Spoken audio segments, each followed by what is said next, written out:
అసలే జనాదరణ లేక వెలవెలబోతున్న టీడీపీ బీజేపీ జనసేన కూటమికి షాకులపై షాకులు. ఆ పార్టీల నేతలు చేసిన తప్పిదాలే వారిని వెంటాడుతున్నాయి. మూడు పార్టీలు కలిసి కుట్రలు కుతంత్రాలతో ఎన్నికల ఏరు దాటాలనుకున్నాయి. అయితే వారి వ్యూహాలు వారికే బెడిసికొట్టడంతో ఏం చేయాలో పాలు పోవటం లేదు. ఏపీలో పాలక పక్షాన్ని ఇబ్బందులు పెట్టడానికి వాలంటీర్లపై ఈసీ చేత ఆంక్షలు విధించేలా చేసిన బాబు పవన్లు రాష్ట్ర వ్యాప్తంగా కోట్లాది మందిలో వ్యతిరేకత కనిపించేసరికి షాక్ తిన్నారు. దాని నుంచి కోలుకోకముందే జనసేన గుర్తు గాజు గ్లాసును ఆ పార్టీకే రిజర్వ్ చేయలేమని ఎన్నికల సంఘం తేల్చి చెప్పడంతో కూటమికి మరో దెబ్బ తగిలినట్లయింది. సంక్షేమ పథకాల ఫలాలను ఇంటింటికి అందించే వాలంటీర్ వ్యవస్థ వల్ల వైఎస్ఆర్ కాంగ్రెస్ ప్రతిష్ట పెరుగుతోందని భావించిన చంద్రబాబు నాయుడు ఈ వ్యవస్థపై మొదటి నుంచి విమర్శలు చేస్తూనే ఉన్నారు. తాను అధికారంలోకి వస్తే వాలంటీర్ వ్యవస్థను ఎత్తివేస్తానన్నారు. చంద్రబాబుతో పాటు పవన్ కళ్యాణ్ కూడా వాలంటీర్లపై అనుచిత వ్యాఖ్యలు చేశారు. వాలంటీర్లు మహిళలను అక్రమ రవాణా చేస్తున్నారంటూ తీవ్రమైన ఆరోపణలు చేశారు. అయితే ప్రజల్లో వాలంటీర్ల పట్ల సానుకూల దృక్పథం ఉందని గమనించడంతో తాము వాలంటీర్లకు వ్యతిరేకం కాదంటూ బాబు పవన్లు సన్నాయి నొక్కులు నొక్కడం మొదలుపెట్టారు. పైకి అలా అంటూనే ఎన్నికల సమయంలో వాలంటీర్లు ఇంటింటికి పింఛన్లు అందించడానికి వీల్లేదని ఎన్నికల సంఘానికి ఫిర్యాదు చేయించారు చంద్రబాబు. చంద్రబాబుకు ఆప్తుడైన మాజీ ఎన్నికల కమిషనర్ నిమ్మగడ్డ రమేష్ చేత ఈసీకి ఫిర్యాదు చేయించారు చంద్రబాబు. దాంతో వాలంటీర్లు ఎన్నికలయ్యే వరకు పింఛన్లు అందించకూడదని ఎన్నికల సంఘం ఆదేశాలు జారీ చేసింది. దాంతో ఏప్రిల్ నెలలో మండు టెండల్లో వృద్ధులు పింఛన్ల కోసం నరకయాతన పడాల్సి వచ్చింది. ఎండ తాకిడి భరించలేక 43 మందికి పైగా పింఛన్దారులు ప్రాణాలు కోల్పోయారు కూడా.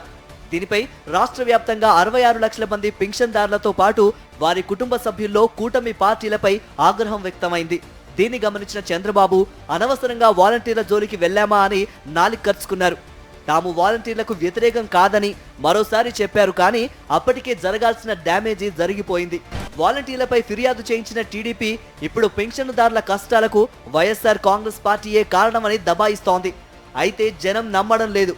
ఈ తలనొప్పితోనే సతమతమవుతూ ఉంటే జనసేన పార్టీ గుర్తు అయిన గాజు గ్లాసును జనసేన పోటీ చేసే 21 అసెంబ్లీ 2 ఎంపీ స్థానాల్లో మాత్రమే ఆ పార్టీకి కేటాయించింది ఈసీ.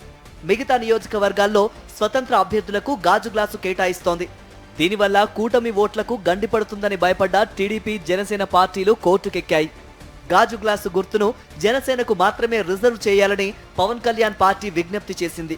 అయితే జనసేనతో పాటు టీడీపీకి ఈసీ షాక్ ఇచ్చింది. జనసేన పోటీ చేసే స్థానాల్లో మాత్రమే జనసేనకు గాజు గ్లాసు గుర్తు ఉంటుందని, ఇతర నియోజకవర్గాల్లో గ్లాసు గుర్తును రిజర్వ్ చేయాలన్న జనసేన డిమాండ్ను ఆమోదించే పరిస్థితి లేదని న్యాయస్థానంలో ఈసీ స్పష్టత ఇచ్చింది.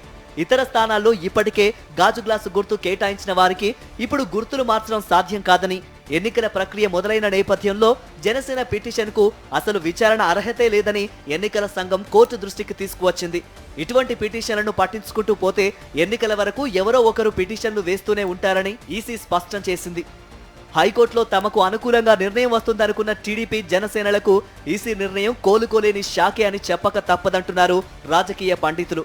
ఎందుకంటే చాలా నియోజకవర్గాల్లో టీడీపీ జనసేన తిరుగుబాటు అభ్యర్థులు స్వతంత్ర అభ్యర్థులుగా బరిలో ఉన్నారు.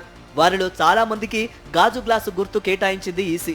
మే 13న జరగనున్న ఎన్నికల్లో ఈ పరిణామం 3 పార్టీల కూటమికి ఎంతో కొంత నష్టం చేకూరుస్తుందని పరిశీలకులు భావిస్తున్నారు. మా నమ్మకం నువ్వే జగన్, మా నమ్మకం నువ్వే జగన్, మా నమ్మకం నువ్వే జగన్.